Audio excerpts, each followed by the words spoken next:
Cek.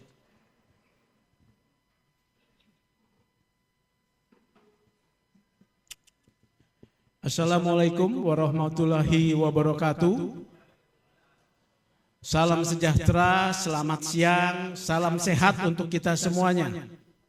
Siang hari ini, Masyarakat Anti Korupsi Indonesia, MAKI, Indonesia Police Watch, dan Public Policy Studies mengadakan diskusi terkait isu yang bisa dikatakan judicial corruption, ya.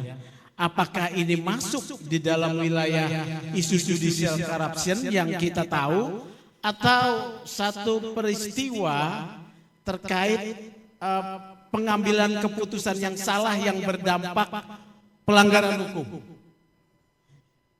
Indonesia membutuhkan satu Mahkamah Agung yang kuat, bersih, karena sebagai negara hukum, kebenaran dan keadilan dipertaruhkan.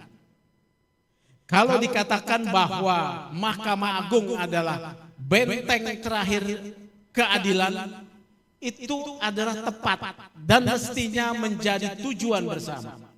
Karena apa? Dalam pandangan saya sebagai praktisi hukum, mungkin polisi bisa salah dalam satu proses penyidikan. Mungkin jaksa bisa misleading di dalam satu proses penuntutan. Tetapi yang haram dan tidak boleh salah adalah pengadil. Dalam hal ini adalah peradilan yang dipimpin oleh Mahkamah Agung. Nasib hitam putih, mati hidup seseorang ditentukan oleh putusan pengadilan. Kalau proses hukumnya salah dalam penyidikan, penuntutan salah, tetapi bisa dikoreksi berdasarkan putusan pengadilan dan terutama Mahkamah Agung. Kepercayaan publik akan nasibnya sebetulnya dipertaruhkan di pengadilan. Kasus Vina dan Eki tidak perlu menjadi polemik kalau hakim ketat di dalam pengujian alat bukti. Hakim yang serampangan, sembarangan, baik di tingkat pertama sampai Mahkamah Agung, mengkontribusi setidak-tidaknya rendahnya kepercayaan publik kepada hukum, bahkan mengkontribusi rendahnya indeks korupsi Indonesia. Satu penelitian menyatakan bahwa indeks korupsi Indonesia rendah dikontribusi oleh dunia peradilan. Judicial corruption bisa terjadi karena suap, gratifikasi, pemerasan dalam jabatan, dan lain sebagainya. Upaya telah dilakukan oleh Mahkamah Agung dengan membentuk katakanlah wilayah bebas korupsi dengan sistem TPST, ya, PTST, pelayanan terpadu satu pintu, di mana publik berusaha tidak bisa bersentuhan dengan pejabat peradilan. Tapi yang terjadi, KPK menangkap 2 hakim agung. Wah, ini sudah ternyata disimpangkan, ya. Ternyata komunikasi tidak perlu di pengadilan. Bahkan ada teman saya bilang begini, kalau begitu berlapis-lapisnya pintu di pengadilan, itu justru memudahkan orang-orang tertentu korupsi.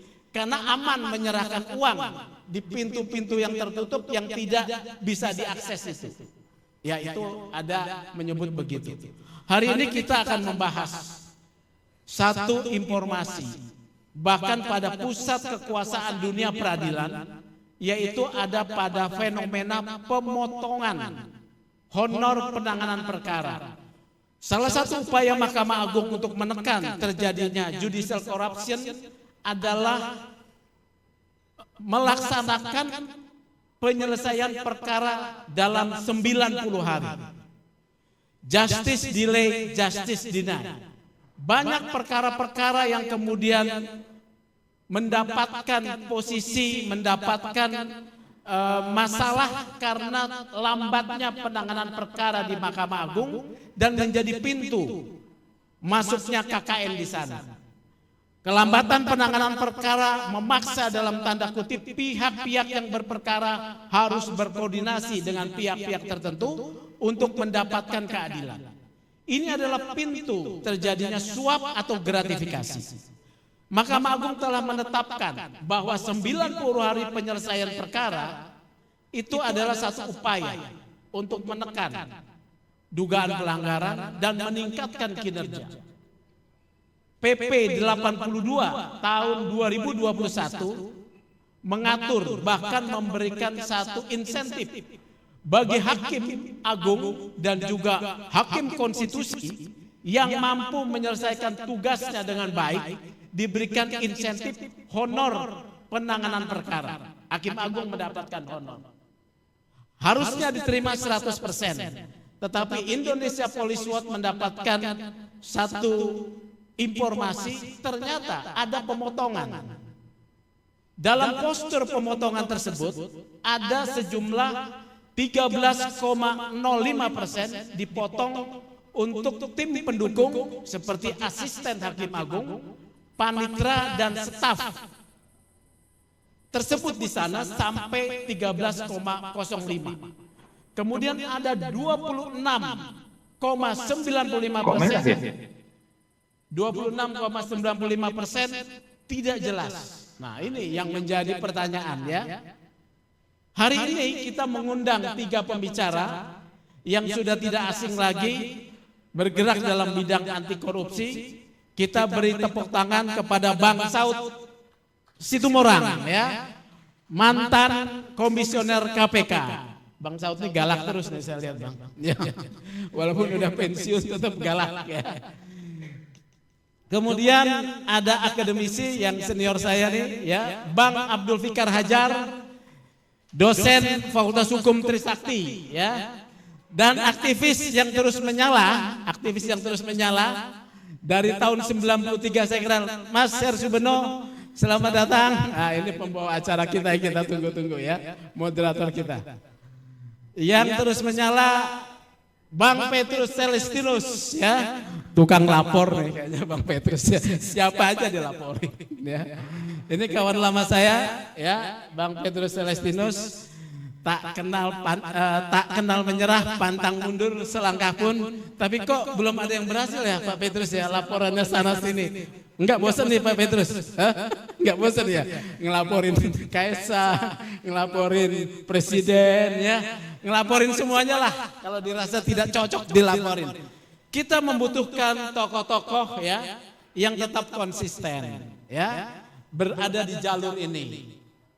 Dalam diskusi apakah masa depan negara Indonesia ini bersih dari korupsi, saya bilang pesimis. Kita ditentukan sebetulnya oleh presiden, tapi itu nantilah ya. Jadi ada pemotongan. Pemotongan itu diatur oleh Sekretariat Mahkamah Agung. Nah, menjadi pertanyaan, ketika honor tersebut diatur secara hukum publik, ya saya ulang ini ya. Ketika honor diatur secara hukum publik, Hakim Agung berhak 100% atas honor penanganan perkara 90 hari. Bisakah dia dipotong berdasarkan aturan internal institusi? Nah, ini kalau Bang Saud sebagai mantan komisioner tentu di birokrat punya pengalaman tentang itu ya. Kemudian kita mendengar juga ada tanggapan dari Mahkamah Agung melalui juru bicara ya, bahwa benar ada pemotongan berdasarkan kesepakatan. Nah, ini para pembicara harus mengkaji nih. Bisakah hak yang diatur oleh satu regulasi sebagai hak Hakim Agung dipotong berdasarkan kesepakatan? Seperti iuran gitu ya. Kalau iuran, orang kan mendapatkan hak atas layanan. Ya, sementara Hakim Agung ini dipotong disebut berdasarkan kesepakatan. Iuran juga berdasarkan kesepakatan. Nanti akan ditinjau nih oleh Bang Fikar dan juga Bang Petrus. Terus dikatakan Oh sepakat kok dipotong. Nah kalau dipotong sepakat kan yang memberi berarti sepakat memberi kepada siapa? Penyelenggara negara. Nah apakah itu bukan gratifikasi Bang Petrus? Nah tolong dikaji ya. Kalau kemudian kesepakatan tersebut berdasarkan satu intervensi bukan atas kesukarelaan ya, ini bisa nggak disebut sebagai pemerasan dalam jabatan? Nah ahli-ahli ini akan berbicara nih ya, kita tinggal nonton ya. Hasil daripada diskusi ini kita akan serahkan kepada penegak hukum. Ada pertanyaan satu media besar kepada saya, Mas Sugeng ini politik ya? Apa ini diskusi ini politis ya? Saya jawab, apakah politik terkait pemilihan ketua Mahkamah Agung? Saya tanya, apakah jabatan ketua Mahkamah Agung jabatan politis? Saya tanya ya. Oh ini politik internal. Apakah ketua Mahkamah Agung politisi? Ya. Ini adalah informasi yang harus perlu diketahui oleh publik dan dibedah. Kita mencintai pengadilan yang bersih. Karena di sanalah harapan bangsa Indonesia digantungkan. Terima kasih. Selamat mengikuti diskusi dan mengikuti pembicara ini hari ini. Demikian pembukaan dari saya. Terima kasih.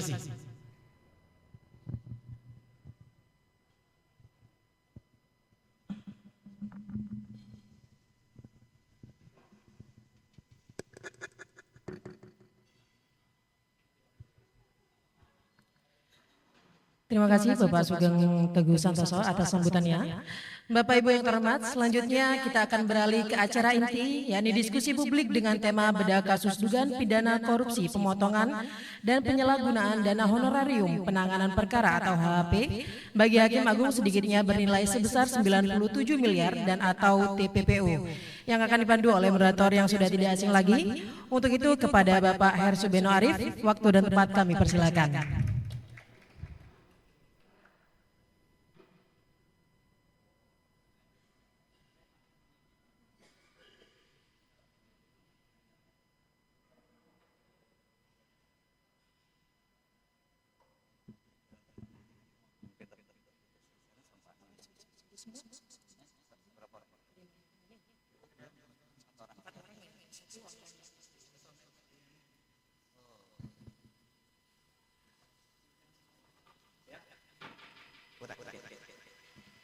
Terima kasih Mas Sugeng.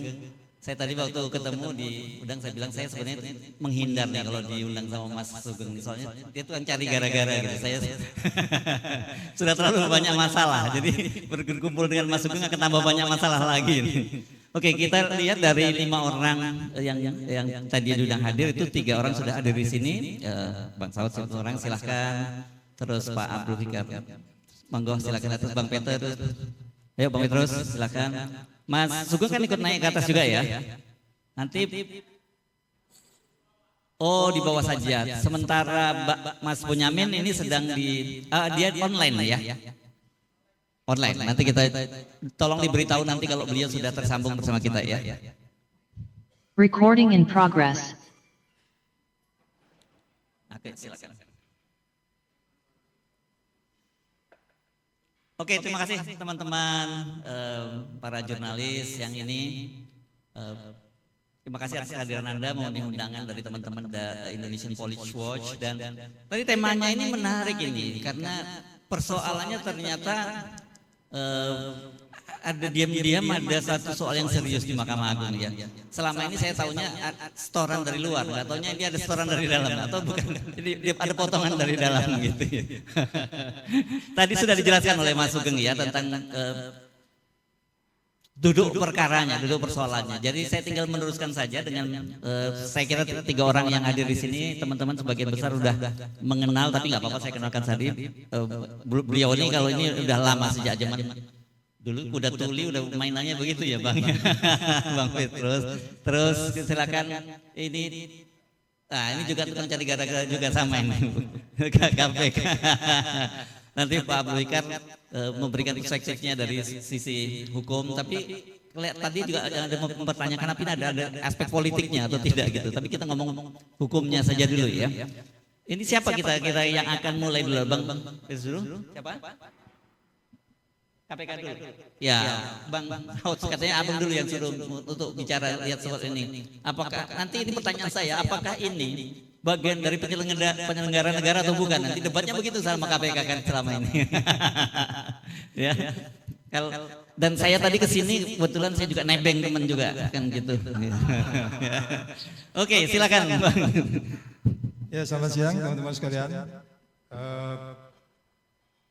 Kalau kita lihat dari indeks persepsi korupsi kan, cara kita menata hukum di Indonesia kan dari skala 1 sampai 100, angkanya itu 24.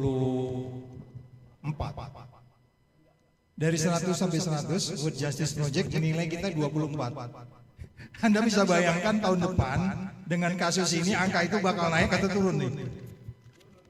Iya kan? Dari angka 1 sampai 100 kita dapat angka 24, cara kita melaksanakan bagaimana hukum yang adil, benar, jujur, bermanfaat dan seterusnya. 24 itu cukup tragis ya, dari World Justice Project menilai itu. Ya tentunya di semua penilaian, di tingkat peradilan, kemudian penegak hukum, terus kemudian proses-proses bagaimana peradilan dilaksanakan. Nah, menjadi lebih menarik ketika kemudian tahun 2006 itu saya ingat waktu itu Pak Busro, waktu itu Ketua Komisi Yudisial, Pak Busro waktu itu membuat kode etik 2008 something lah, 2008. Nah, kode etik untuk semua para hakim ini. Kalau kode etik dijalani itu ini nggak ada kejadian ini. Nggak ada. Jadi kita bayangkan kode etiknya itu dari tahun 2008 Pak.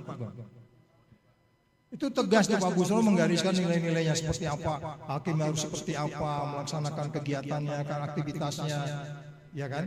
Itu jelas di 2008. Sehingga kemudian pada hari ini kita melihat angka ini. Makanya kemarin waktu Pak Sugeng ngubungin saya seperti nggak percaya gitu. Ini bener nggak sih gitu loh? Iya kan? Ada sesuatu yang dasarnya sudah dibicarakan antara katakanlah penegak hukum dalam hal ini Mahkamah Agung dengan Menteri Keuangan. Di situ kan bicara besarannya berdasarkan putusan itu. Tapi putusan itu kemudian tidak sampai pada orang yang harusnya menerima. Kan intinya itu Pak ya. Nah ini Anda bisa bayangkan kalau ini menjadi headline lagi, aduh saya nggak Recording in progress. Bagaimana kita bisa menjabarkan atau mempertanggungjawabkan atau menjanjikan bahwa hukum ini akan menjadi lebih baik. Halo, nggak ada suaranya. Oleh penegak hukum kita. Jadi sekali lagi katakan kalau umpamanya uang itu digunakan untuk apa, kita belum mempertanyakan. Kalau dalam prinsip gratifikasi saja, kalau teman sekantor, kalau dalam prinsip gratifikasi peraturan yang dibuat oleh 2019 oleh KPK itu, gratifikasi sesekali sama teman di kantor itu nggak boleh lebih 300.000. Seteman sekantor ini kan seseorang yang harusnya memiliki hak, tapi kemudian hak itu tidak diterimanya dengan alasan ada konsensus, tapi kemudian peruntukannya untuk apa gitu. Jadi kalau diaudit sama BPK dari perspektif audit pun, ini peruntukannya untuk apa? Itu menarik lagi itu. Ya kan, kemana arahnya? Yang seharusnya diterima kan karena kita untuk kinerja para hakim untuk kemudian mereka sesuai dengan ketentuan yang dibuat, tapi kemudian itu jadi tidak perform atau katakanlah seperti yang sekarang ini dalam perspektif audit juga dipertanyakan. Jadi sekali lagi saya nggak bisa mengatakan ini sesuatu yang harus selesai begitu saja. Tapi kalau kemudian itu dikatakan tidak sesuai dengan peruntukannya, itu BPK saja sudah bisa merekomendasikan bahwa akan ada peristiwa pidana di dalamnya. Ya kan? Kalau kita tanya BPK, ini peruntukannya untuk apa? Kemudian dia menemukan, dan apabila tidak melaporkan kepada pihak berwajib pun, BPK-nya bisa kena sanksi hukum sebenarnya. Kan itu prinsip audit. Kalau dia menemukan satu temuan bahwa tidak sesuai dengan peruntukannya uang itu, nah itu dikatakan itu temuan dan itu harus dilaporkan. Jadi sekali lagi kita hanya bisa berharap bahwa pun kalau ada putusan yang setelah dibuat dengan sekaligus besarannya, kemudian itu sudah disetujui oleh pemerintah, which is itu jelas memang uangnya adalah APBN, ini menjadi lebih ruwet. Tidak sesimpel kita mengatakan bahwa ini saya ikhlas dipotong dan kemudian itu peruntukannya untuk apa saya nggak mau tahu, itu nggak bisa sesimpel itu sebenarnya. Kalau kita bicara pertanggungjawaban setiap sen atau setiap rupiah uang yang dikeluarkan oleh pemerintah. Pertanyaan berikutnya adalah prosesnya ini seperti apa sebenarnya di dalam? Kok bisa terjadi hal sesuatu yang katakanlah transaksional seperti ini dalam jangka panjang dan kemudian untung ada seseorang yang lapor ke Pak Sugeng gitu. Pak Sugeng baru lapor ke kita gitu. Iya kan? Saya dengar dari Pak Sugeng nih. Lapor ke publik. Lapor ke publik. Jadi saya nggak ngerti kalau ini Pak Sugeng diam aja, kayaknya ini masuk angin udah diam aja, udah begini aja terus. Enggak, saya membayangkan hukum di negeri kita jadi kayak gimana gitu loh. Tadi Pak Sugeng sudah introduction kan bahwa ujung akhir dari putusan yang dibuat oleh seorang hakim, penyidik penuntut bisa salah, penyidik nggak bisa salah. Jadi nggak heran carut marut negeri kita ini, dan saya pikir ini sebenarnya malapetaka ya di dalam penegakan hukum, di mana kita tegas mengatakan ini perilaku korup sebenarnya. Dan ini tidak bisa diterima. Kalau kita dari perspektif audit saja, kita belum masuk ke pasal-pasal yang lain yang lebih spesifik kepada peristiwa pidananya. Jadi sekali lagi itu mungkin dulu sementara dari saya. Oke. Terima kasih. Beri aplaus untuk Bang Saud Situmorang. Ya. Saya tadi dalam perjalanan ke sini gitu ya, sampai duduk di sini itu saya juga berpikir, ini lucu banget di negara ini. Saya bayangkan ada hakim agung gitu, jadi kemudian jadi korban pemungutan liar. Dan saya membayangkan kalau kemudian hakim agungnya itu rame-rame melapor ke KPK, itu lucu banget itu menurut saya gitu ya. Dan ternyata kemudian untung mereka masih panjang akalnya kan, kalau sampai ini jadi saya kira bakal jadi berita dunia kalau sampai ada hakim agung rame-rame lapor ke KPK bahwa mereka dipotong dana operasionalnya gitu. Tapi untung ada Mas Sugeng, jadi yang dia melaporkan. Jadi saya kira para hakim agung yang lain mesti say thank you terhadap Mas Sugeng ini soal yang begini. Ya, ya. Oh gitu. Iya. Ini parodi betul ya. Memang hanya terjadi di negara Indonesia di era Jokowi ini. Tadinya bosnya Mas Sugeng juga ini kok. Oh mantan klien ya. Oke. Sekarang dengan Pak Bung Petrus dulu ya yang memberikan perspektifnya, baru nanti dari sisi pidananya aja ya, lebih memahami lagi bagaimana sih konteksnya ini, karena kalau beliau pure dari sisi pidananya, nanti kalau Bang Petrus bisa memberikan perspektif yang berbeda sebagai seorang pengacara juga yang berpraktek bagaimana urusannya dengan Mahkamah Agung gitu ya. Silakan. Baik, terima kasih. Nah, saya sudah baca TOR yang disampaikan oleh penyelenggara diskusi dari Pak Sugeng.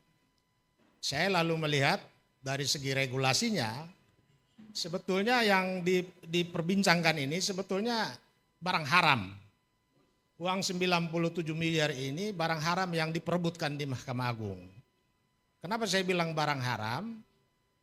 Karena kalau kita lihat sejarah sejak lahirnya reformasi atau selama 32 tahun Orde Baru, ada dualisme, dua lembaga negara yang mengatur tentang organisasi, administrasi dan finansialnya hakim-hakim seluruh Indonesia. Jadi dulu itu hakim-hakim ini khusus mengenai urusan peradilan, urusan sidang-sidang itu di bawah kekuasaan Mahkamah Agung. Tapi administrasi, organisasi dan finansialnya diatur oleh Menteri Kehakiman dan juga Menteri Agama khusus bagi hakim-hakim agama, dan hakim militer di urusannya dengan ABRI. Nah, dengan adanya dualisme ini, kadang-kadang khusus buat mafia peradilan, mereka misalnya sudah deal sama hakim untuk memutus sebuah perkara sesuai dengan pesanannya, dan kemudian merugikan pihak lain. Nah, pihak lain ini akan lari, dia datang ke Kuningan, lapor ke Menteri Kehakiman, ya, dengan iming-iming, bisa juga dengan uang supaya hakim ini dipindahkan. Jadi bagaimana hakim ini ada dalam keterikatan, ya, dalam cengkraman kekuasaan eksekutif, ya, leher ke bawah dipegang oleh kekuasaan eksekutif, sedangkan kepalanya dipegang oleh Mahkamah Agung. Jadi perjuangan supaya semua ada di bawah satu atap itu diperjuangkan oleh organisasi advokat tahun 70-an, 80-an itu supaya lepas dari kekuasaan eksekutif. Ya, bagaimana LBH waktu itu Pak Buyung, Pak Haryono Citrusbeno, Pak R.O. Tambunan, mereka sering rapat perjuangkan supaya kekuasaan kehakiman itu harus merdeka. Tidak boleh ada dalam cengkraman kekuasaan eksekutif. Dan itu baru berhasil direformasi. Tahun 2004 pemerintah putuskan semua urusan organisasi, administrasi dan finansial hakim-hakim di bawah kekuasaan Mahkamah Agung ada di bawah Mahkamah Agung. Jadi kalau kemudian ya pemerintah keluarkan peraturan yang memberikan semacam insentif ya seperti kita lihat di dalam peraturan nomor 14 nomor 55 tahun 2014 itu diatur mengenai mulai dari gaji pokok sampai dengan segala macam tunjangan itu ada 10 jenis. Ya. Dan di situ pemerintah menyatakan atau Presiden SBY menyatakan dengan adanya gaji pokok dan tunjangan-tunjangan itu tidak ada lagi honor-honor apapun yang diberikan oleh pemerintah kepada Hakim Agung. Ya. Kalau terbukti Hakim Agung ini terima honor-honor di luar yang sudah ditentukan, maka diwajibkan harus kembalikan. Nah, kemudian di tahun 2016 ketika Jokowi, saya lihat Jokowi ini udah mulai nakal. Ya, dia mulai menganulir peraturan pemerintah nomor 55 tahun 2014 ini dengan mengecualikan mengenai honor-honor tadi khusus bagi hakim konstitusi. Tahun berapa ini? Tahun 2016. Jadi mulai nakalnya baru tahun ya, tahun 2016 dia lebih nakal lagi dia masuk ke Hakim Agung di tahun 2021. Karena bagaimanapun Mahkamah Agung itu sudah punya anggaran tersendiri. Besar kecilnya menyangkut kesejahteraan, keamanan hakim itu mereka sudah hitung semua. Dan itu sudah masuk di dalam anggaran APBN. Tapi kan menjadi aneh, kenapa muncul peraturan pemerintah? Diatur lagi honor yang mereka sudah tentukan, jatahnya sekian-sekian. Sementara pada saat yang bersamaan, banyak gugatan dari rakyat terhadap pemerintah, terhadap presiden di Mahkamah Agung itu terlalu banyak. Jadi kalau pemerintah di waktu yang bersamaan memberikan semacam insentif, katakanlah atas nama honor, menurut saya ini bertentangan dengan larangan bahwa kekuasaan peradilan itu harus bebas, tidak boleh diintervensi oleh siapapun. Ini bagian dari intervensi kekuasaan eksekutif terhadap lembaga peradilan. Karena ada pemberian honor di luar gaji yang sudah diatur oleh Mahkamah Agung sendiri. Gajinya sudah besar-besar kok. Nah, sehingga menurut saya, kalau ini kita persoalkan, memang harus dipersoalkan. Dan tarikannya mulai dari hakim-hakim dan pejabat di Mahkamah Agung yang nakal itu ditarik sampai kepada presiden. Karena di sini dia merusak status lembaga peradilan yang harus bebas dari campur tangan kekuasaan manapun. Dia masuk melalui, dikemas dengan peraturan pemerintah, padahal sebetulnya ini semacam gratifikasi. Karena pemerintah juga jadi pihak dalam berbagai perkara di Mahkamah Agung.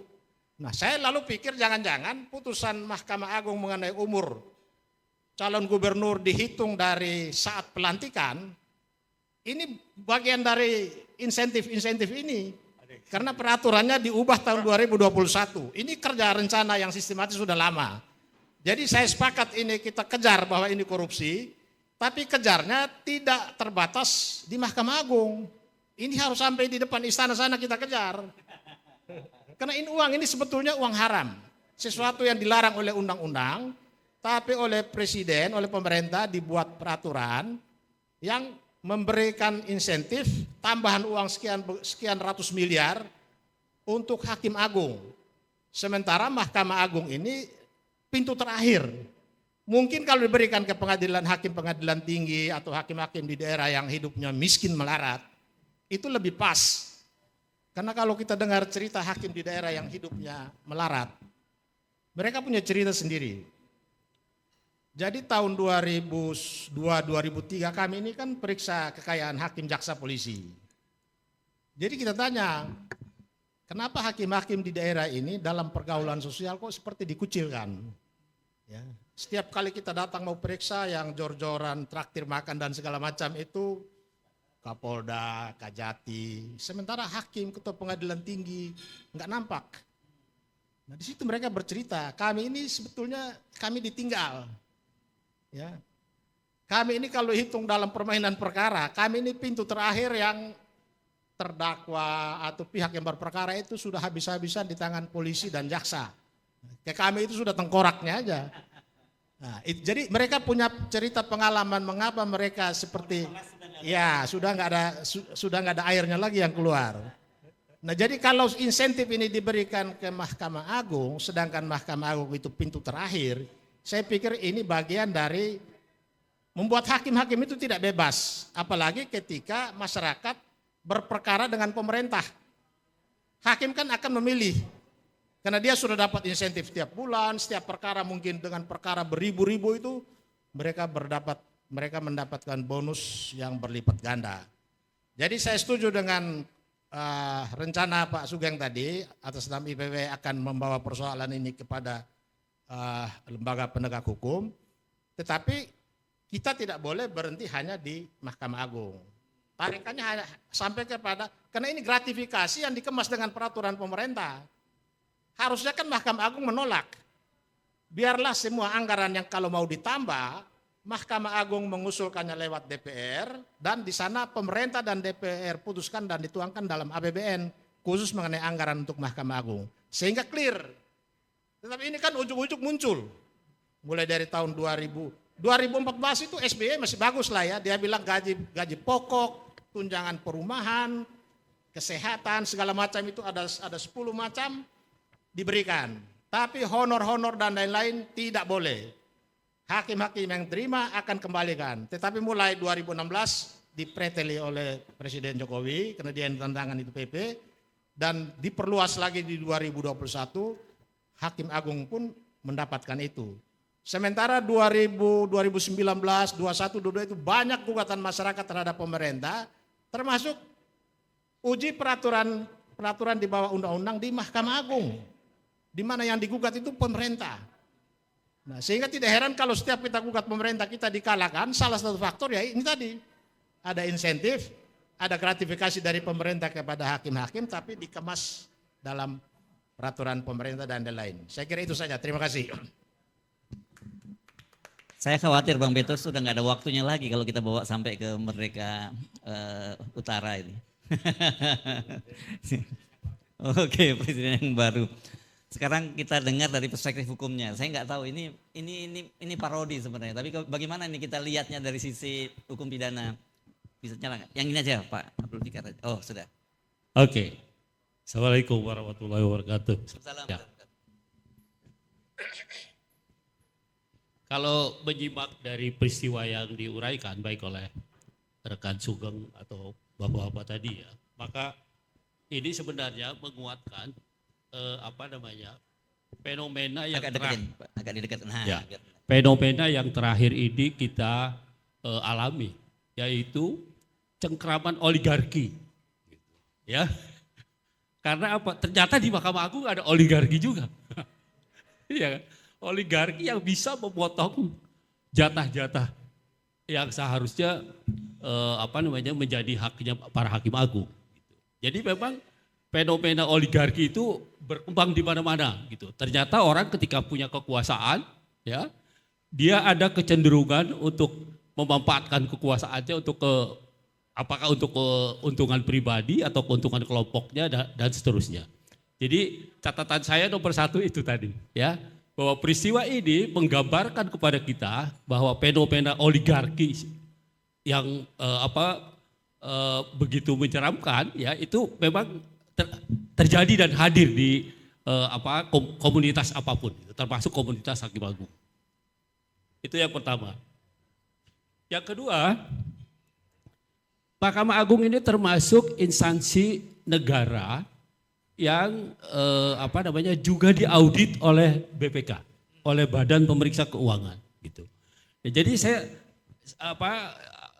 kita tidak tahu apa hasil audit dari BPK, gitu ya, tentang ini, gitu, tentang ini semua kan resmi nih, ada peraturan pemerintahnya dan sebagainya, gitu, ya.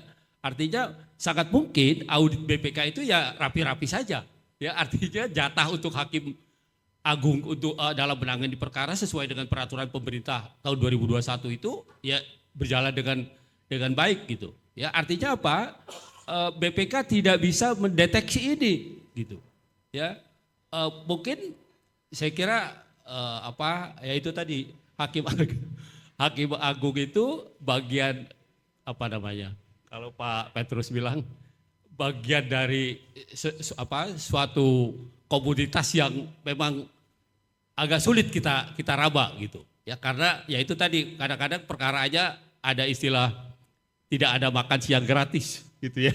Artinya setiap perkara itu kalau mau menang ya harus ada macam-macamnya kan kira-kira begitu. Nah, jadi saya kira tidak terdeteksi secara rinci oleh BPK ya bahwa ada penyimpangan anggaran yang seharusnya menjadi hak dari para hakim agung itu, tetapi tidak seluruhnya. Itu yang kedua. Ya. Yang ketiga, apakah tindakan itu bisa dikualifikasi sebagai tindak pidana korupsi seperti Pak Saud katakan tadi? Ya. Nah, menurut saya salah satu ciri tindak pidana korupsi adalah merugikan keuangan negara. Nah, persoalannya ini adalah apakah keuangan yang diterima oleh para hakim agung itu masih keuangan negara? Nah, itu yang jadi soal itu kalau menurut saya. Ya, ketika diterima oleh Mahkamah Agung, ya untuk dibagikan itu menjadi keuangan negara yang dikuasai oleh Mahkamah Agung. Tetapi ketika pembagiannya ke bawah, gitu ya, itu kan apalagi ada kesepakatan dan sebagainya, gitu. Nah itu agak sulit, gitu, mengkualifikasi ini sebagai keuangan negara. Kecuali, ada kecualinya. Kecuali para hakim agung ini minta secara resmi kepada Ketua Mahkamah Agung untuk mengeluarkan seluruh jatah biaya penanganan perkaranya itu. Di satu sisi harus ada permintaan, di sisi lain umpamanya Mahkamah Agung tidak mengabulkan, gitu, tetap memotong dan sebagainya. Nah itu kalau menurut saya baru muncul ini keuangan negaranya, keuangan negara yang dimanipulasi gitu. Ketika para hakim agung juga minta, tapi kalau para hakim agungnya diam saja, ya tidak berontak, dia tidak minta, tidak ini, sulit menurut saya mengkualifikasi itu sebagai tindak pidana korupsi, gitu. Karena sudah bukan keuangan negara, sudah dibagi-bagi gitu. Tetapi kalau masih belum dibagi, kemudian diminta, ternyata tidak diberikan seluruhnya, bahkan dipotong, menurut saya itu korupsi, bisa dikualifikasi sebagai tindak pidana korupsi. Ya karena itu tadi ya, di satu sisi meskipun yang dipotong itu uang jatahnya hakim-hakim agung, tetapi sesungguhnya ketika dia memotong masih uang negara gitu. Karena hakim agung ternyata minta komplit gitu, minta seluruhnya diberikan. Nah, itu di situ ada merugikan keuangan negaranya. Jadi apa ini pungli gitu kalau enggak gitu? Akhirnya itu pungli dan penggelapan. Penggelapan. Bisa Karena ya? kalau nggak salah kan Mas Sugeng tolong dikoreksi ya. Jadi ada 2 kwitansi yang keluar kan ya, Mas Sugeng ya. Kwitansi yang utuh dia tanda terima uang yang diterima seluruhnya uang operasionalnya. Ada satu lagi yang sudah dia tanda terima yang sudah dipotong, begitu kan ya. Jadi ada 2 itu. Dua kwitansi. Gitu. Dua gitu ya Mas Sugeng ya. Gitu ya. Apa? Satu kwitansi penuh. Oh itu aja. Tapi nggak penuh. Uangnya nggak penuh. Oh oke. Jadi dia terima. Ya. Jadi tanda tangannya penuh tapi uangnya diterima tidak penuh. Oh oke. Ya. Oke, jadi kalau itu yang terjadi, peristiwanya sampai situ itu penggelapan sebenarnya. Iya kan? Seharusnya haknya para hakim agung, tetapi tidak diberikan seluruhnya. Ya. Aduan. Penggelapan itu bukan delik aduan. Penggelapan itu delik umum sebenarnya. Kita juga bisa laporin. Pak Sugeng bisa melaporkan sebenarnya. Oh, jadi punya legal standing beliau ya. Legal standing juga. Ya, penggelapan itu. Ya. Penggelapan karena itu tadi sudah dibagi kemudian dipotong gitu. Ya. Tetapi kalau ada permintaan sebelumnya seluruhnya itu bisa dikualifikasi menjadi korupsi gitu. Ya, jadi uang negara gitu. Uang negara yang tidak diberikan seluruhnya. Tetapi ketika sudah diberikan tetapi dipotong, ya itu bisa juga dikualifikasi sebagai penggelapan. Nah, kemudian bagaimana dengan pernyataan apa tadi? Pernyataan apa? Juru bicara. Oh, juru bicara mahkamah. Bukan pernyataan kesepakatan Hakim Agung yang apa merelakan itu dipotong. Baik, Nah, baik hati semua ini ya. iya. Baiknya. Oh, ikhlas, orangnya Nah. ikhlas. Kalau lihat peristiwanya itu kan masuk ke wilayah hukum perdata sebenarnya. Ya kan kesepakatan. Ya kan? Kesepakatan itu hukum yang paling tinggi kalau di dalam hukum perdata. Ya, begitu para pihak sepakat, nggak ada lagi hukum yang bisa menghalangi kecuali melawan pelanggar hukum ya. Kalau sepakat untuk mencuri ya nggak boleh. Ya, sepakat untuk berbuat kejahatan nggak boleh. Tapi kesepakatan dalam hukum perdata itu adalah hukum yang paling tinggi. Ketika seseorang membuat kesepakatan, ya dua orang lebih, maka itulah hukum yang paling tinggi yang di antara mereka yang harus mereka ikuti. Nah, tetapi persoalannya adalah yang disepakati ini ada di wilayah hukum publik, iya kan? Gaji itu tunjangan perkara itu adalah bagian dari penyelenggaraan hukum administrasi negara. Artinya hukum publik dia. Nah, artinya apa? Artinya hukum publik itu tidak bisa disepakati. Gitu. Jadi menurut saya kalaupun ada pernyataan kesepakatan seperti itu batal demi hukum. Gitu. Karena dia melawan hukum publiknya, melawan hukum administrasi negaranya. Ya. Jadi tidak bisa kesepakatan antar para pihak itu mengenyampingkan aturan umum gitu, aturan administrasi negara. Nah, karena itu menurut saya itu batal demi hukum. Yang terakhir dari saya kira ini satu pelajaran menarik ya, di samping tadi oligarki, tapi juga sebenarnya kalau kita yang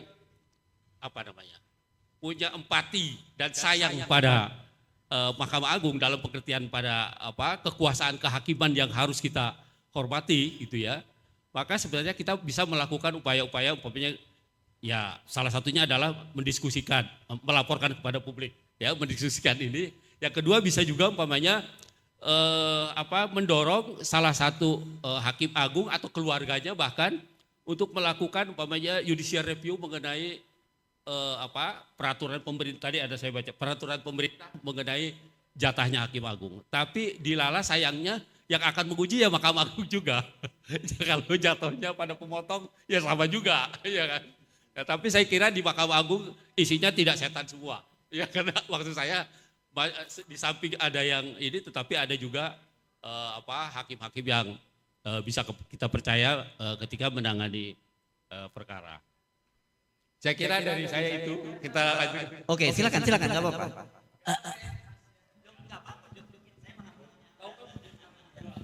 Bukan, ini saya mau melanjutkan ke Bang Fikar ya. Bang, ini ada ya nota dinas ya. Nota dinas saya berikan juga tuh ya. Ini nota dinas dari Sekretaris Mahkamah Agung tentang pemberitahuan perubahan alokasi honorarium HPP 2023 ya. Kalau surat ini berisi tentang postur pembagian HPP ya. Kalau dalam PP 82 tahun 2021 itu kan hak penuhnya 100%. Ternyata di sini hakim tunggal, hakim 5 majelis atau hakim 7 majelis itu mendapat 60% saja. Kalau di hakim tunggal penuh dia dapat 60%. Kalau hakim 5 majelis dibagi 5 ya. Ketua lebih besar. Kalau hakim 7 majelis dibagi 7. Oke, 60% ya. Kemudian ada yang dipotong buat tim pendukung ya. Di sini ada panitera pengganti, panitera muda kamar, operator staf majelis ya. Itu jelas angka-angkanya. Jumlahnya dari hakim 5 majelis, 7 majelis maupun hakim tunggal itu sama jumlahnya 13,05% ya. Jadi tercantum nih laporan ya, tertulis ini. Tapi ada angka yang tidak tertulis. Harusnya kan 100%. ada angka 26,95%. Ini pasti kalau BPK sudah bisa menghitung nih. Orang saya yang advokat nggak biasa ngitung duit, cuma terimanya jasa hukumnya pakai ransel gitu ya. Nggak usah ngitung kan. Ini ada 26,95 Bang. Jumlahnya tidak tercatat di sini. Kalau dicatat kan jelas. Kalau tidak tercatat maknanya apa? Saya mau tanya. Apakah yang 26,95% itu statusnya masih uang negara? Ya kan? Statusnya masih uang negara? Atau karena sudah ada kwitansi terima 100 penuh gitu, itu statusnya uangnya siapa? Uangnya hantu atau uangnya siapa? Kalau orang Batak bilang bukan di kau, bukan di aku, di begu aja ya kan begitu Bang ya. Dang di ho, dang di au, di begu gitu. Itu uangnya siapa ya? Gitu loh ya. Nah, yang kedua, kan ada kesepakatan tuh Bang bahwa Hakim Agung sedia memberikan 40%. Itu kan namanya memberi. Kalau tadi kan Bang Saur bilang di kami di KPK ya, kalau yang namanya gratifikasi 300.000 aja. Ya. Sekarang kemudian ada juga ya penerimaan penyelenggara negara 1 juta aja lah buat angpau gitu ya. Nah, ini 40%. Kalau itu diiyakan oleh Hakim Agung yang dipotong, bukankah dia memberikan gratifikasi? Nah, tolong dijawab Bang.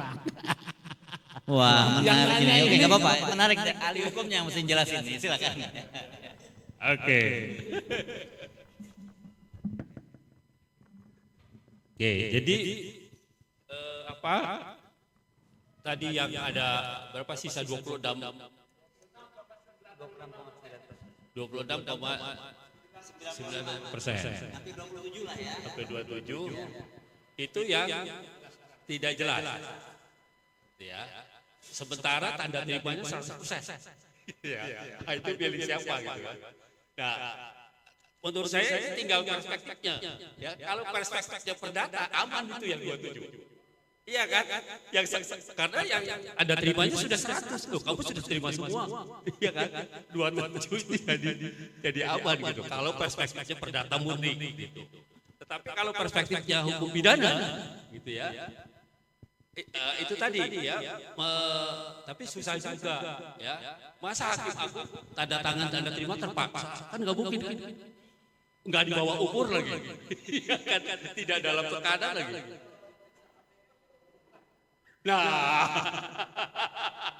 kalau yang berikan KPK itu bisa ceritanya bisa lain dan ya. Tetapi itu nanti begitu. Perdebatannya akan soal loh, yang membuat kesepakatan itu orang dewasa, tidak sedang sakit, tidak cacat. Ya, tidak di bawah tekanan. Ya kan? Nah, itu kelemahannya gitu. Karena itu yang 26 itu bisa selamat tuh, ya. Nah,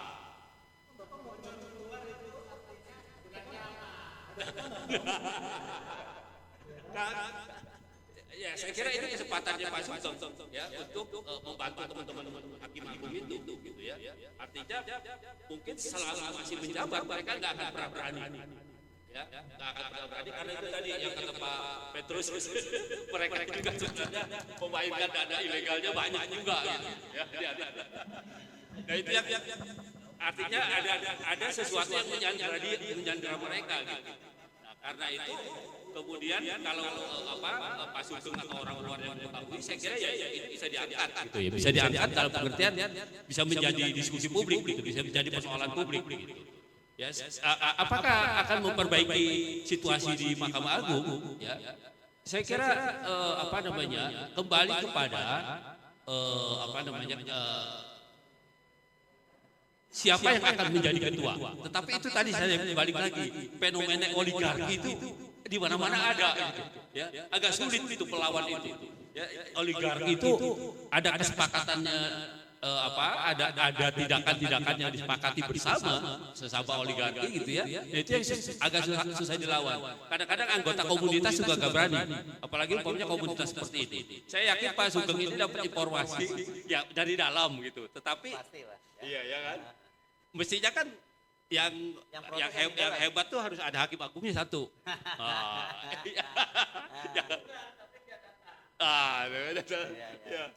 Ya kan. Nah, itu yang saya kira juga menjadi semacam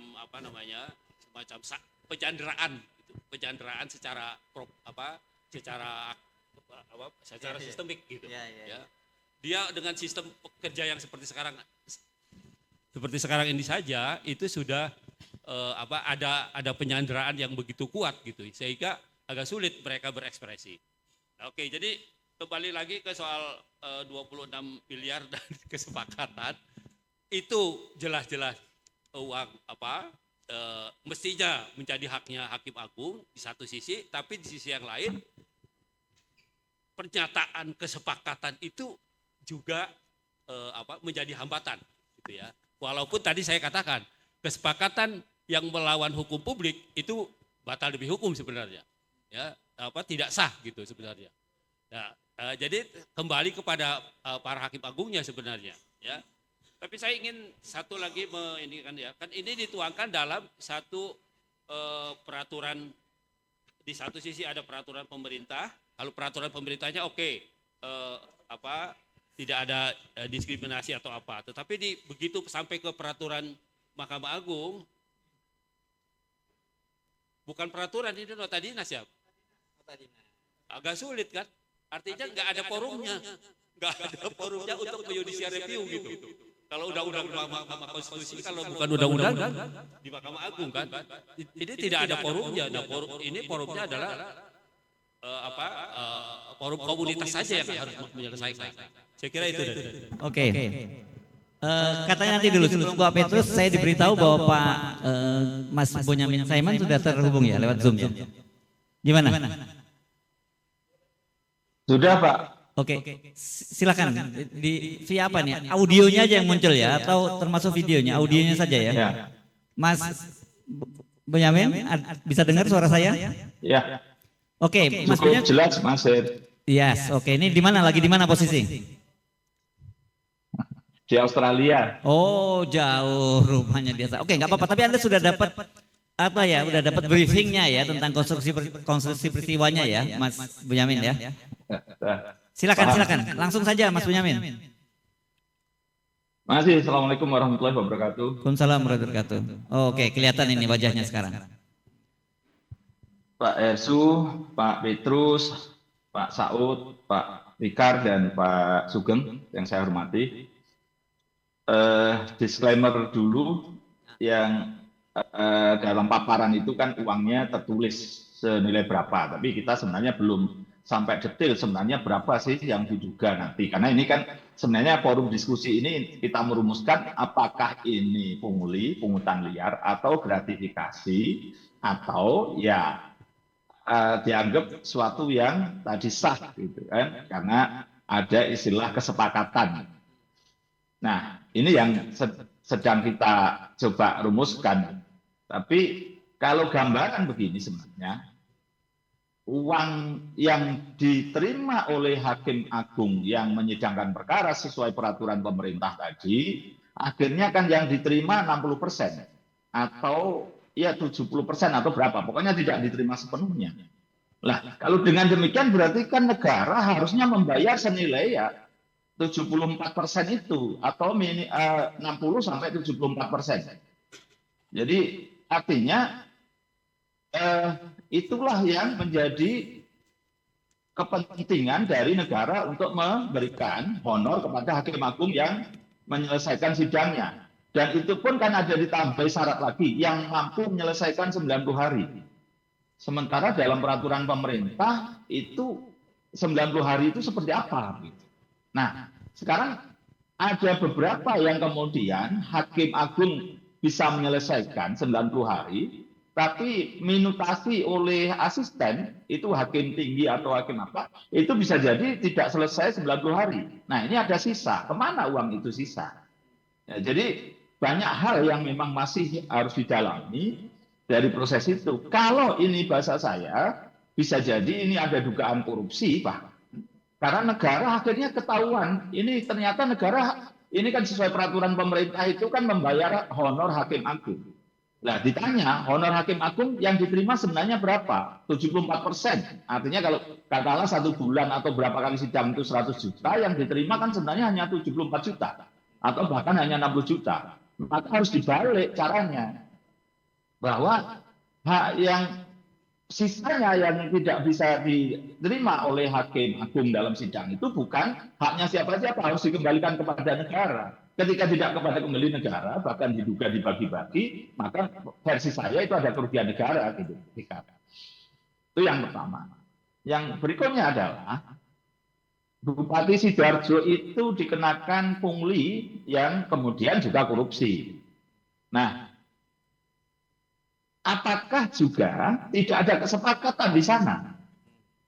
Diduga ada kesepakatan meskipun lesan, gitu. Karena ya takut dengan bupatinya mah. Bawahan-bawahan yang jasa upah pungut pajak daerah itu yang kemudian diambil dengan sebuah surat juga dari bupati, mereka waktu itu ya bisa dikatakan sepakat gitu, meskipun hanya lesan. Ini kan soal persoalan lesan atau tertulis itu. Nah, bukan persoalan kemudian kesepakatan itu diambil dengan cara benar-benar sepakat. Nah, itu kan belakangan, karena diduga dulu itu pada posisi pokoknya dipotong gitu. Bahkan ada informasi begitu dugaannya bagian dari proses pemotongan honor hakim agung itu tanda kutip bahwa ini untuk pengurusan dulu munculnya peraturan pemerintah. Nah, walau alam sebenarnya ini, tapi ini akhirnya kan diakui oleh Mahkamah Agung dalam jumpa pers kemarin di Jogja itu bahwa ini potongan itu diberikan kepada supporting ya, panitera pengganti, tukang ketik atau apapun lah istilahnya begitu. Nah, itu yang kita anggap sekarang yang benar aja lah dulu.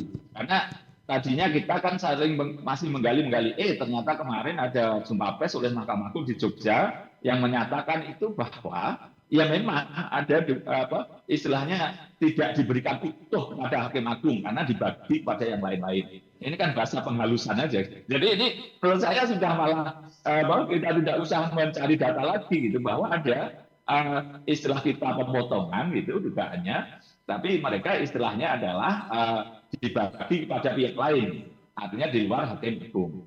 Nah, ini artinya pada posisi kesepakatan ini memang harus diuji nantinya. Pertama kali saya mendapat data ini diberitahu ada yang menyampaikan ke saya, tadinya saya meneteskan air mata kira-kira gitu Pak Saud dan kawan-kawan, karena mungkin bahasa kita kalau ada oknum hakim nakal itu kan kira-kira ya memperdagangkan perkara, ya tanda kutip suap gitu.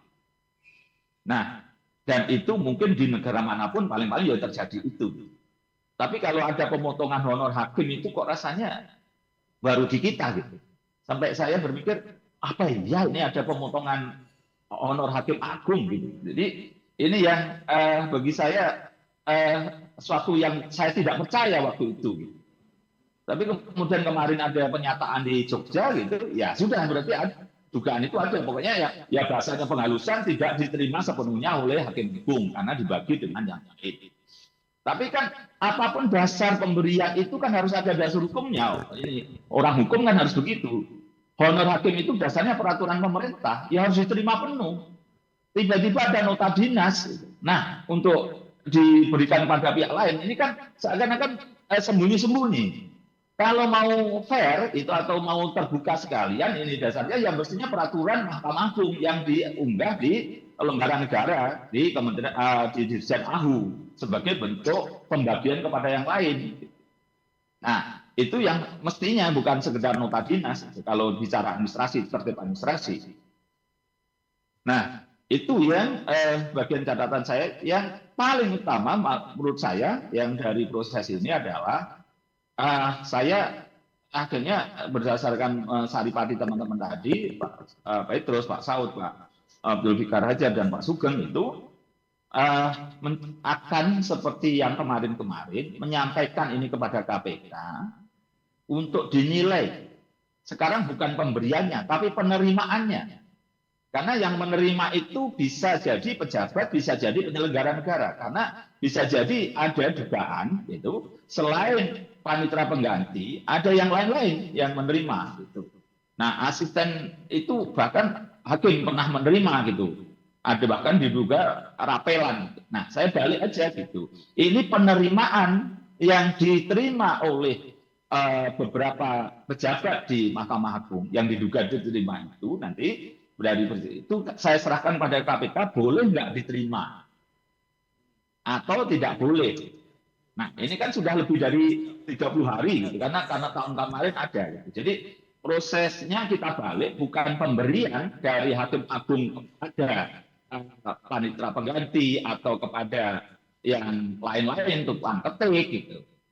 Nah, tapi adalah penerimaan oleh pihak ini dari dugaan pemotongan tadi gitu. Jadi penerimaan gratifikasi, bukan pemberian gratifikasi. Karena diduga saya kira nanti kita bisa lacak itu, biarlah KPK mencari data siapa aja yang menerima. Kalau laporan saya diduga ada pejabatnya, ada penyelenggara negaranya. Nah, boleh nggak menerima itu? Jadi itu yang versi saya malah begitu, kira-kira kalau kita serahkan kepada KPK, ini apakah boleh diterima atau tidak oleh yang bersangkutan. Jadi gambaran saya begitu, teman-teman sekalian.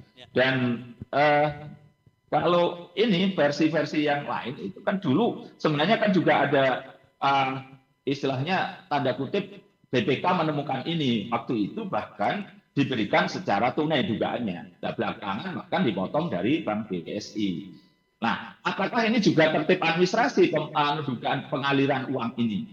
Karena kalau ini pemotongan itu bank sistemnya harus surat kuasa yang nilainya terurai dengan jelas dan tidak boleh diulang-ulang. Gitu. Surat kuasanya ya hanya satu, tanggal itu dan memotong itu. Gitu. Nah, ini Pak, apakah bocorin nanti tiba-tiba kalau belum ada kemudian dibuatkan lagi tanggalnya mundur gitu ya.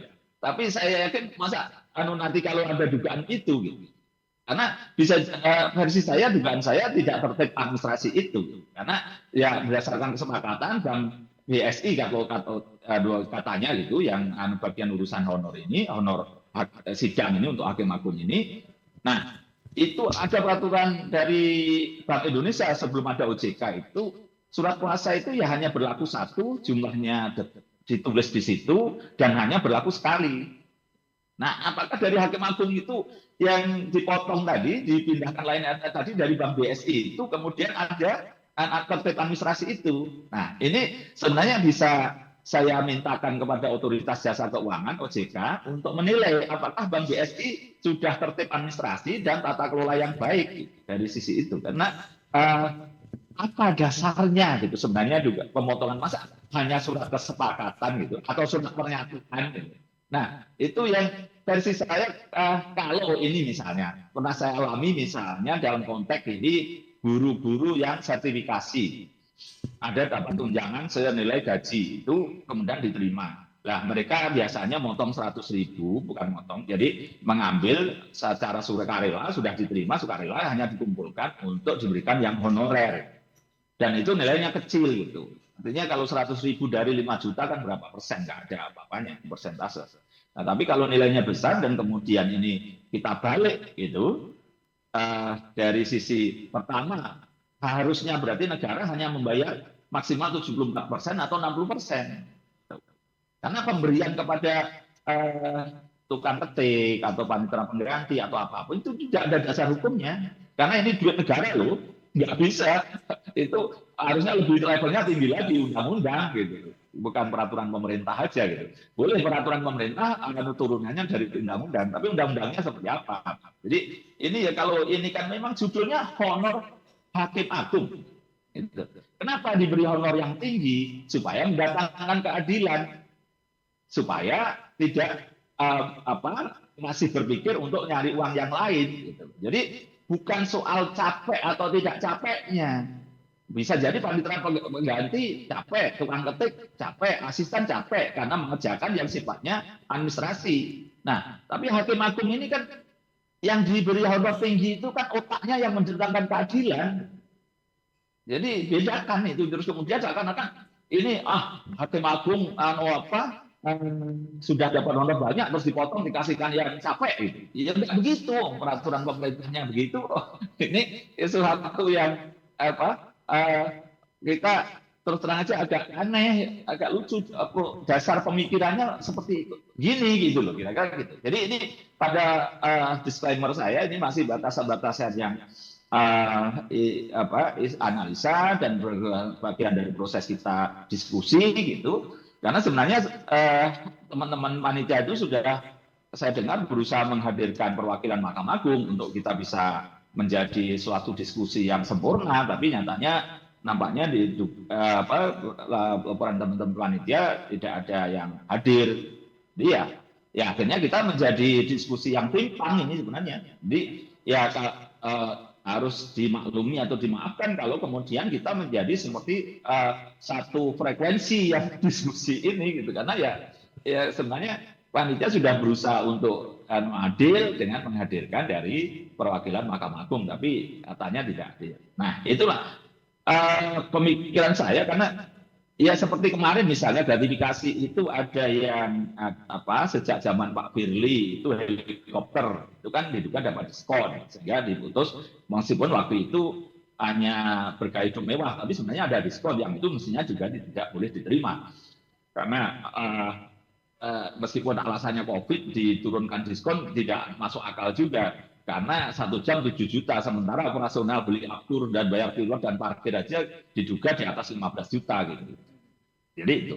Dan kemudian yang kemarin juga begitu gitu, dan urusan Kaisang itu kan pada posisi yang teman-teman netizen itu ada 2 peristiwa, foto di pesawat dan kemudian diduga itu milik Shopee pesawat. Nah, saya kemudian membuat istilahnya gongnya atau membuat kuncinya, kemudian saya mencari MOU, ternyata ketemu antara Pemkot Solo dan Shopee. Nah, itulah yang kemudian saya laporkan KPK.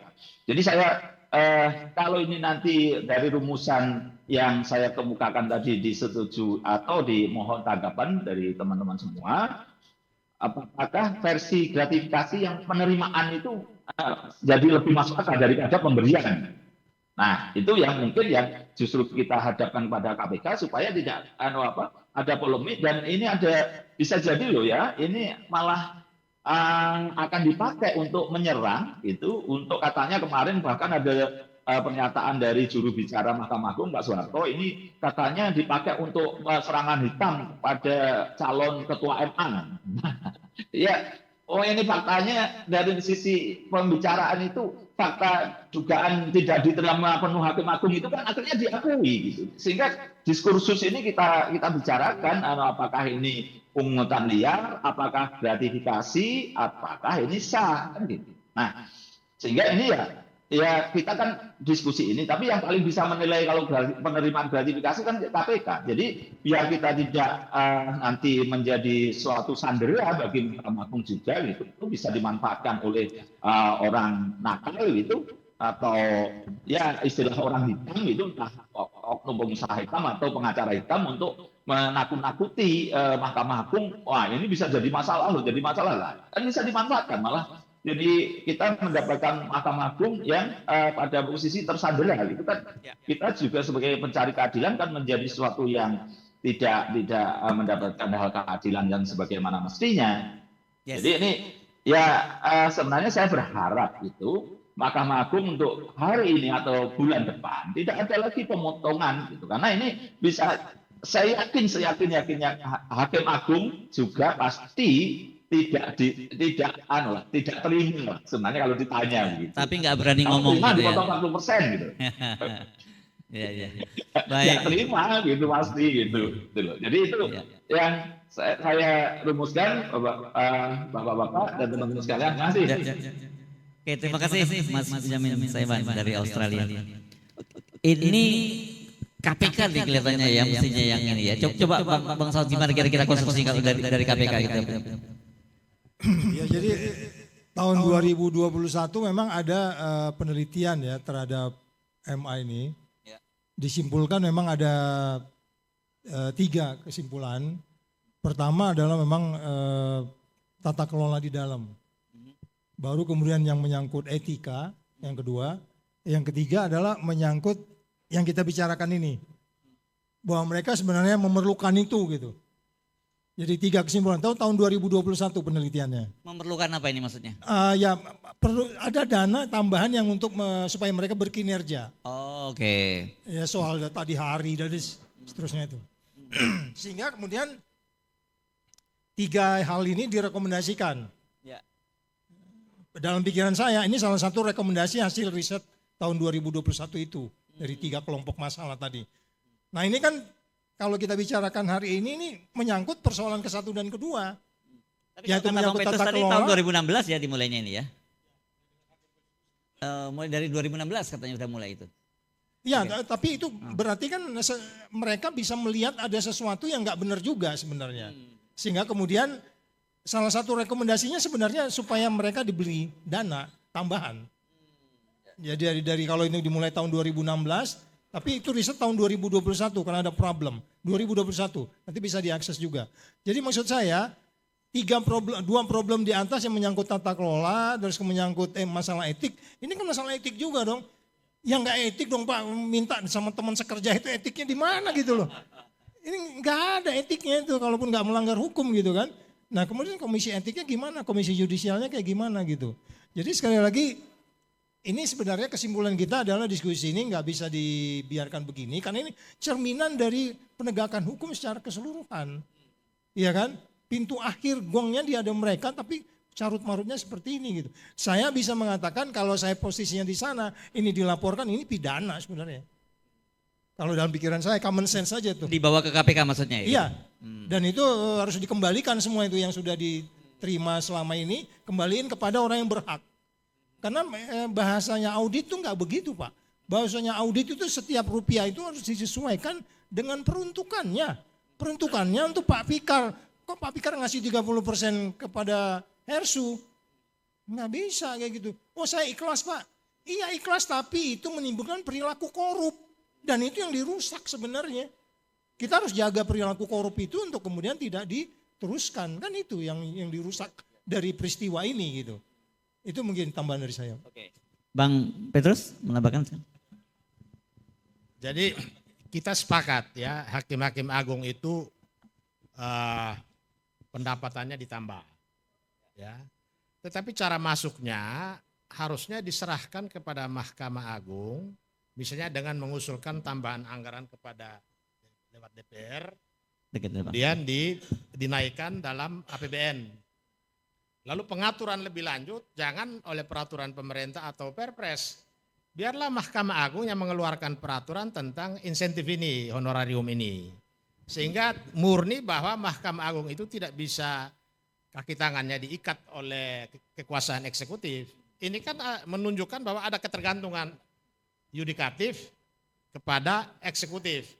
Ya, ini yang membuat mereka dalam berbagai hal tidak bebas menyikapi sesuatu persoalan, apalagi ketika ada perkara antara masyarakat dengan pemerintah. Disinilah ada konflik kepentingan di sini. Mereka serba salah. Jadi mengenai honor-honor yang disebutkan di sini, dari segi prosedur menurut saya ini aja sudah menimbulkan korupsi baru ya. Ada semacam gratifikasi yang diberikan oleh pemerintah kepada hakim agung dan hakim konstitusi, hanya kemasannya dibuat dengan peraturan. Padahal diserahkan saja kepada Mahkamah Agung, dia urus sendiri, ini anggarannya pemerintah tambah, silakan perjuangkan lewat DPR, nanti di sana perdebatannya bagaimana, disetujui, baru Mahkamah Agung rumuskan dalam, karena Mahkamah Agung kan diberi wewenang untuk membuat peraturan Mahkamah Agung yang setara dengan peraturan perundang-undangan. Jadi dia berikanlah kewenangan itu kepada Mahkamah Agung yang mengatur sendiri, jangan pemerintah yang ngatur. Kan ini kan uang-uang kecil, tapi uang-uang kecil yang sangat mengganggu kebebasan dan kemerdekaan hakim dan lembaga peradilan dalam menjalankan tugas sehari-hari yang dijamin oleh Undang-Undang Dasar 45 bahwa hakim itu tidak boleh diintervensi. Tapi sekarang terbukti pemerintah mengintervensi dengan memberikan insentif berupa tambahan honorarium yang secara langsung tidak langsung membuat hakim-hakim itu tidak bebas ketika berhadapan perkara dengan masyarakat atau dengan siapapun. Nah, itu kira-kira. Apalagi di sini ternyata ada sebagian besar uang yang tidak jelas larinya kemana. Ya. Menurut saya seperti yang dirumuskan dalam TOR itu, pasal 12F, pasal 12F, Undang-Undang Tipikor itu masuk rumusannya. Mas Pak Sugeng. Petrus, Pak Ersu. Ya, Mas Bonyamin masih Saya mau bersama nambah, kami Pak ya? Ersu. Halo, Ya, silakan. ya, mau nambah Pak Ersu. Ya, perbandingannya di Mahkamah Konstitusi itu sudah terbit peraturan pemerintah honor hakim dan juga peraturan pemerintah honor untuk panitera. Sudah dibagi langsung ya? Ya, jadi udah ada dua dibagi langsung. Artinya memang ketika ini ada dasarnya pemberian honor untuk panitera pengganti dan supportingnya kepanitraan di Mahkamah Agung. Jadi sudah termasuk sekretariatnya ada. Dan itu sudah dibedakan dan masing-masing berhak menerima kalau kita bicara dasar peraturan pemerintah. Nah, di Mahkamah Agung ini peraturan pemerintah hanya untuk hakim agung, untuk yang honor bersidang. Ya berarti harus konsisten itu sebagai honor dari bersidang, bukan yang lain-lain. Nah, perbandingannya tadi saya lupa itu. Jadi di Mahkamah Konstitusi sudah ada peraturan pemerintah yang mengalokasikan honor hakim, artinya untuk bersidang. Dan juga ada peraturan pemerintah untuk kepanitraan dan kesekretariatan, untuk mereka sebagai honor untuk bersidang juga, sebagai panitera pengganti, supporting kesekretariatan, gitu. Jadi sudah ada. Jadi ini yang sebagai perbandingannya, artinya honor hakim Mahkamah Konstitusi juga tidak dipotong, juga tidak diberikan kepada siapa-siapa, diterima utuh. Memang harusnya begitu gitu. Nah, ketika ini di Mahkamah Agung honor hakim agung ya harus diterimakan pada hakim agung dan tidak boleh diterimakan dalam bentuk yang lain, dipotong dan sebagainya. Nah, pemotongannya justru pakai birokrasi, yaitu pakai nota dinas, pakai model pemotongan lewat bank. Surat kesepakatan ini kan hanya untuk mengejar layang-layang putus saja sebenarnya gitu. Jadi dan saya yakin ini surat kesepakatan ini kalau diuji dengan benar, ditanyakan ke masing-masing hakim agung ya pasti tidak mau dipotong segitu. Kalau mau ya boleh ya saya kelas saya bisa jadi lebih kecil, bisa jadi lebih besar. Bukan hanya wah yang hakim agung yang mungkin sudah merasa cukup, mungkin bukan soal kaya tidak kaya, ya malah yang dibagi 50% bahkan 100% bisa jadi kan gitu. Kalau itu berdasarkan keikhlasan. Kalau dipotong seragam saya yakin itu tidak berdasarkan keikhlasan. Jadi itu yang tambahan saya. Masih Pak Ersu. Wah ini clear ya, sebenarnya ada adunya ya, ada semacam kok bukan jurisprudensi ya, apa ini? Pokoknya ada aturan pembanding yang sudah berlaku di Mahkamah Konstitusi gitu ya. Pertanyaan sekarang Mas Sugeng, jadi ini kan tentu saja diskusi ini, satu Anda ingin membuka kasus ini kepada publik, membangun kesadaran publik. Kedua tentu pasti ada langkah hukumnya ya. Tapi yang disampaikan oleh Mas Bonyamin Saiman tadi juga bagus, itu semacam rekomendasi juga gitu ya. Silakan. Terima kasih ya kepada Mas Boyamin. Tadi ada beberapa catatan ya. Jadi memang ada saat diskusi ini sedang membahas tata kelola di dalam Mahkamah Agung. Tata kelola tentang keuangan. Diperdebatkanlah di sana, ini ada potensi korupsi, tetapi ini ada kesepakatan. Kita membutuhkan wasit kan. Wasitnya itu instansi yang punya kewenangan menilai. Satu, kalau soal pertanggungjawaban keuangan kan BPK. Kita tanyakan kembali kepada BPK nih, ya. Panitia pelaksana IPW, MAKI dan juga Public Policy Studies menanyakan kepada BPK, minta opininya, itu satu. Kemudian yang bisa menilai, kemudian apakah ini ada unsur korupsinya, kita tanya ke KPK. Soal gratifikasi ya, kemudian hal 26,95%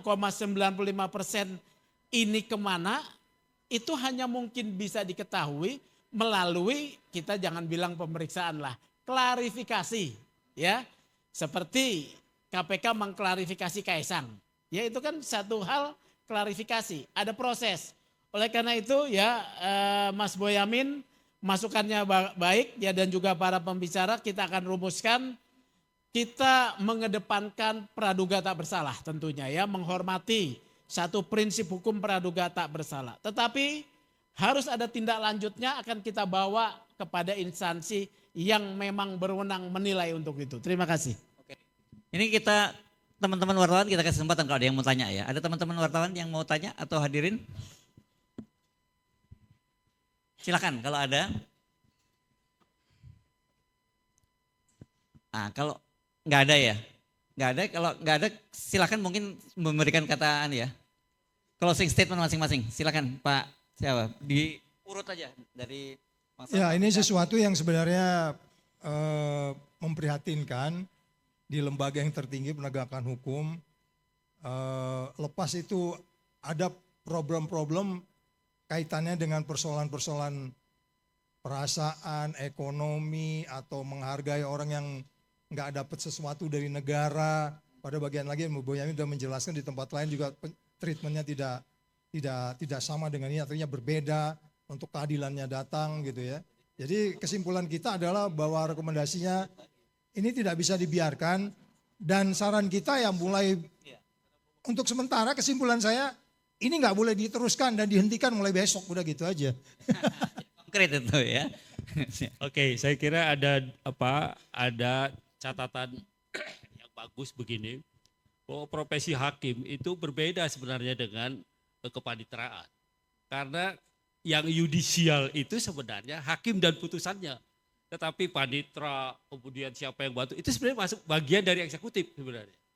Bagian dari pelaksana pemerintahan gitu. Pemerintahan dalam bidang Mahkamah Agung seperti itu. Nah karena itu menurut saya seharusnya tidak hanya peraturan pemerintah mengenai pemberian insentif perkara terhadap hakim, tetapi juga bisa dibuatkan insentif untuk pendukung yang lainnya gitu. Umpamanya untuk kepaniteraan sendiri dan untuk kepaniteraan dan pegawai Mahkamah Agung atau pegawai yudisial secara keseluruhan gitu. Karena itu tadi yudisial, yang bersifat yudisial itu sebenarnya hakim dan putusannya. Selebihnya itu sebenarnya eksekutif gitu, bagian dari eksekutif. Nah karena itu harus dibedakan gitu, ya harus bedakan. Coba ironinya kan hakim yudisial dipotong oleh kepalanya sendiri. Nah itu yang menjadi ironi. Saya kira begitu. Oke, kalau Bang Petrus tadi malah ngomong, ini kan kita ngomongin cuman kesejahteraan di Mahkamah Agung ya, padahal hakim-hakim di bawah sana itu juga perlu mendapat perhatian lebih luas ya. Silakan. Ya, jadi pertama baik pemerintah maupun Mahkamah Agung harus sama-sama jaga posisi Mahkamah Agung sebagai lembaga peradilan yang dia harus bebas dan merdeka. Dia tidak boleh diikat dengan macam-macam rambu atau peraturan seperti halnya peraturan pemerintah tentang honorarium ini. Karena dengan cara seperti ini, secara langsung tidak langsung membuat hakim tidak bebas ketika mengadili perkara antara masyarakat dengan pemerintah. Jadi kalau pemerintah memang mau memberi kesejahteraan kepada masyarakat, kepada hakim, sebagaimana dijamin oleh Undang-Undang Kekuasaan Kehakiman di pasal 48 itu, negara menjamin keamanan dan kesejahteraan hakim. Itu kata undang-undang itu. Jadi kalau menjamin begitu, ya mekanismenya tentu harus dikembalikan ke Mahkamah Agung. Mahkamah Agung ajukan ke DPR, dan DPR dan pemerintah ya berdebat atau diskusi, saling memberikan pandangan dan lain-lain. Kemudian ya disetujui, dituangkan dalam APBN. Dari situlah nanti Mahkamah Agung mengatur sendiri. Jangan dikeluarkan lagi peraturan yang dibuat oleh pemerintah yang secara langsung tidak langsung mengikat hakim-hakim agung. Kemudian kalau kita bicara tentang kesejahteraan hakim, tentu seperti yang saya katakan tadi, hakim-hakim di daerah itu paling miskin. Mereka masih banyak yang dari rumah ke pengadilan itu masih naik motor. Ya.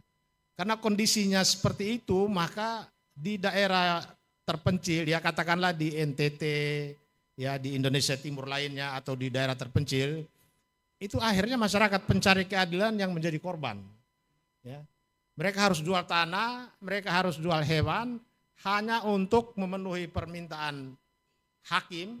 Ya, bahkan hakim ini juga punya operator di lapangan. Mereka tugaskan panitera-panitera jurusita ini masuk ke kampung-kampung, ketemu para pihak, tawarkan diri, nanti kami buatkan gugatannya, kami buatkan jawabannya, kami buatkan replik, duplik, dan seterusnya. Tapi perkara itu juga mereka yang harus putus. Ini yang membuat kondisi pelayanan keadilan di seluruh Indonesia, khususnya di luar kota-kota besar itu sangat memprihatinkan. Ini yang harus diperhatikan. Jadi mulai dari Mahkamah Agung sampai peradilan tingkat bawah harus ada perhatian yang sama. Ya, supaya mereka dalam perilaku pelayanan keadilan jangan menjadikan masyarakat itu sebagai objek untuk mencari tambahan penghasilan. Saya kira begitu. Oke. Terima kasih, beri aplaus semua untuk para narasumber. Jadi ini kelihatannya tugasnya kembalikan lagi ke IPW ini nanti ya, untuk mengambil langkah-langkah lebih lanjut. Selain ini menjadi semacam awareness pada publik gitu, bahwa ada situasi yang sebenarnya sejak tadi saya juga mikir ini komedi banget. dan itu hanya terjadi di Indonesia begitu ya. Oke Pak Mas Jamin silakan kalau mau memberikan closing statementnya. Ya, saya setuju dengan Pak Petrus, ini harus level undang-undang. Nah, saya bisa aja nanti maju ke Mahkamah Konstitusi, menguji Undang-Undang Kekuasaan Kehakiman, Undang-Undang Mahkamah Agung, dan Mahkamah Konstitusi bahwa seluruh honor, seluruh tambahan gaji, dan lain sebagainya itu harus diatur dalam undang-undang. Tidak boleh diatur dalam peraturan pemerintah. Karena kemarin diduga itu peraturan pemerintah itu seakan-akan diperjuangkan kepada pemerintah dapat dan seakan-akan ya udahlah bagi-bagilah, jangan diambil sendiri honor oleh Hakim Agung aja. Salah satu dugaan alasan untuk memotong itu. Nah, maka kemudian ya proses berarti kan untuk mendapatkan peraturan pemerintah itu kan tanda kutip kan ada satu lobby-lobby dari Mahkamah Agung pada pemerintah, dan itu bisa jadi nanti juga besarannya nanti bisa naik turun gitu. Kalau Mahkamah Agung itu terlalu tanda kutip mengganggu pemerintahan, banyak membatalkan kebijakan-kebijakan pemerintahan, bisa dikurangi. Dan nanti juga gitu di Mahkamah Konstitusi. Jadi kita jaga marwah Mahkamah Agung dan juga Mahkamah Konstitusi bagi bagian dari peradilan kita, ya harus sampai detail, hanya honor, tunjangan atau apapun itu harus diatur undang-undang. Artinya disepakati pada posisi pemerintah dan DPR pasti manggil Mahkamah Agung, manggil Mahkamah Konstitusi sebagai pihak yang akan menerima itu. Jadi harus kesepakatan ini dasar pemotongan uang atau pemakaian uang itu kan harus disetujui oleh pemerintah dan DPR. Atau tanda kutip disetujui rakyat melalui DPR.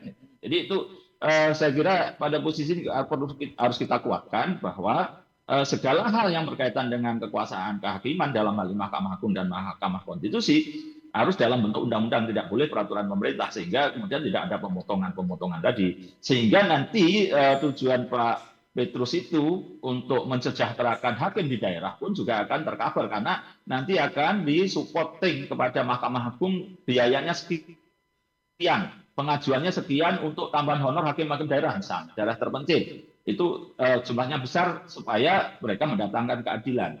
Itu jadi rumusan bahwa kemandirian dari lembaga peradilan itu harus kita jaga betul, dan itu prosesnya harus sampai di sana, tidak boleh lagi peraturan pemerintah, peraturan presiden atau peraturan Mahkamah Agung yang mendasari dari peraturan pemerintah. Itu aja, makasih Mas Dersu dan kawan-kawan, makasih. Terima kasih. Jadi ini urusannya negara ya. Jadi nanti nggak ada hakim yang merasa utang budi pada penguasa yang seperti yang jadi dikhawatirkan oleh Bang Petrus tadi ya. Oke, banyak sekali Mas Sugeng jadi yang PR yang harus dilakukan. Jadi banyak PR yang harus dilakukan, termasuk melakukan judicial review ke Mahkamah Konstitusi tadi, karena dengan begitu saya kira bagus urusannya, tidak ada lagi Hakim Agung merasa utang budi pada presiden gitu, karena ini yang menjamin negara, bukan seorang presiden gitu ya.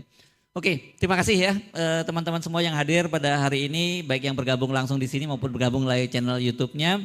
Dan ini saya kembalikan lagi kepada pembawa acara dan saya Subhan Arif. Terima kasih. Assalamualaikum warahmatullahi wabarakatuh. Terima kasih Bang. Jadi lebih banyak produktif juga itu. Tidak sekedar menggugat.